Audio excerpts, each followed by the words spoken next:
Hello ಸ್ನೇಹಿತರೆ, ಅಂತರ್ಪಟ ಸೀರಿಯಲ್ನಲ್ಲಿ ರೇವತಿ ಮಹೇಶ್ಗೆ ಸರಿಯಾಗಿ ಬೈತಾ ಇರ್ತಾಳೆ.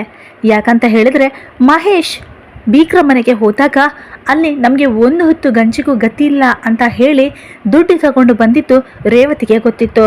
ಅದೇ ಸಿಟ್ಟಿಗೆ ಅವಳು ಮಹೇಶ್ಗೆ ಬೈತಾಳೆ, ನಿಮ್ಗೊಂಚೂರು ನಾಚಿಕೆ ಮಾನ ಮರ್ಯಾದೆ ಇಲ್ವಾ?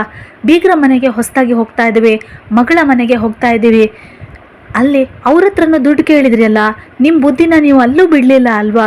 ಇದೇ ಥರ ಆದರೆ ನಾವು ಬೀಗರಿಂದ ದುಡ್ಡನ್ನು ಇಸ್ಕೊಂಡ್ರೆ ಅಲ್ಲಿ ನಮ್ಮ ಮಗಳಿಗೆ ಮರ್ಯಾದೆ ಇರುತ್ತಾ ಅಂತ ರೇವತಿ ಮಹೇಶ್ಗೆ ಬೈತಾಳೆ.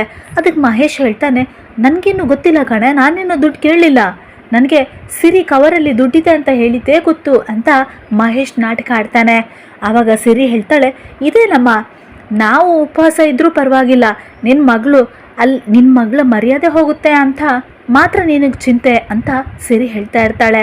ಇಲ್ಲಿ ಇನ್ನೊಂದು ಕಡೆಯಲ್ಲಿ ಗಂಡನ ಮನೆಯಲ್ಲಿ ಆರಾಧನಾ ರೂಮ್ಗೆ ಓಡಿ ಹೋಗಿ ಬಾಗಿಲು ಹಾಕೊಂಡು ಅಳ್ತಾಳೆ.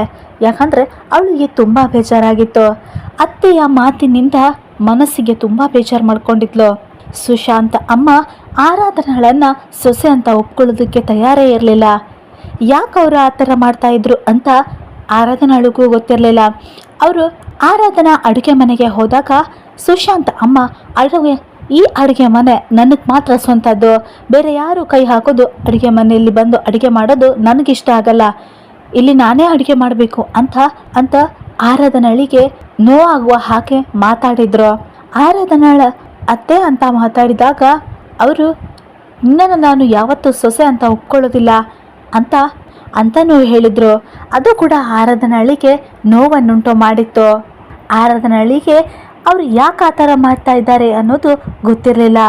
ಅವಳು ಅನ್ಕೋತಾಳೆ, ನಾನು ಸುಶಾಂತನ ಮದುವೆಯಾಗಿ ಬಂದಿದ್ದು, ಇವರಿಗೆ ಹೇಳದೆ ಮದುವೆಯಾಗಿ ಬಂದಿದ್ದು ಅವರಿಗೆ ಇಷ್ಟ ಆಗಲಿಲ್ವೋ ಏನೋ ಅಂತ ಅಂದ್ಕೋತಾಳೆ.